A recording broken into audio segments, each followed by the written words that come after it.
শেষ হাসি হাসল কালীঘাট, এবার একেবারে ডাবল সেঞ্চুরি।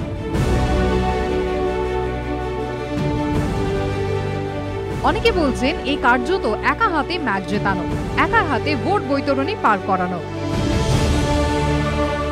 এবার লড়াইটা কিন্তু ছিল বেশ কঠিন, কারণ প্রতিপক্ষদের হাতে ছিল নানা অস্ত্র।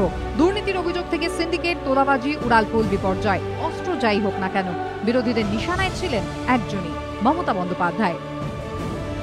মুখ্যমন্ত্রী বলেন না তেলে ভাজা শিল্প, আরে তেলে ভাজা যে চালায় সে তেলে ভাজা চলছে না। ফুচকাওয়ালা কলকাতায় ফুচকা বিক্রি করে, তো সেই যে ফুচকা বিক্রি করে তার উপরে তাকেও তোলা দিতে হয়। यहां सिंडिकेट कल्चर चल रहा है। अगर बंगाल को मुक्त करना है तो सिंडिकेट कल्चर से मुक्त करना है। लेफ्ट भी सिंडिकेट कल्चर वाला है और ममता दीदी भी सिंडिकेट कल्चर वाली है। 5 বছরের মমতা ব্যানার্জি হাত পা দেখেছেন, প্রতিশ্রুতি শুনেছেন, মিথ্যা কথা শুনেছেন, আজ তাদের দুর্নীতি দেখছেন, ঘুষখোরি দেখছেন। বিরোধীরা নিশানা করেছে, পাল্টা তিনিও সুর চড়িয়েছেন।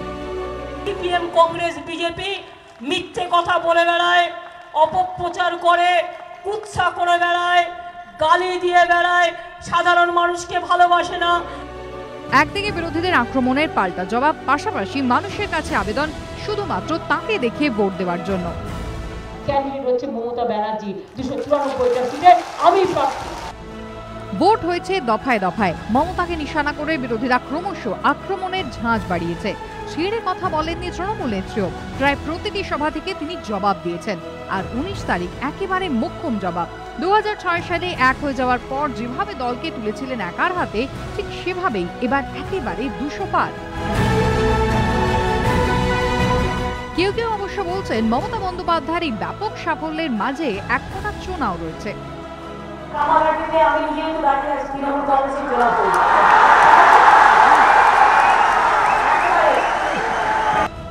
মদন মিত্রর হয়ে প্রচারে কামারহাটে গিয়ে সেখানেও নিজেকে প্রার্থী হিসেবে তুলে ধরেছিলেন মমতা বন্দ্যোপাধ্যায়, কিন্তু শেষ পর্যন্ত হারতে হয়েছে মদনকে। এখানে আর পারেননি তৃণমূল নেত্রী।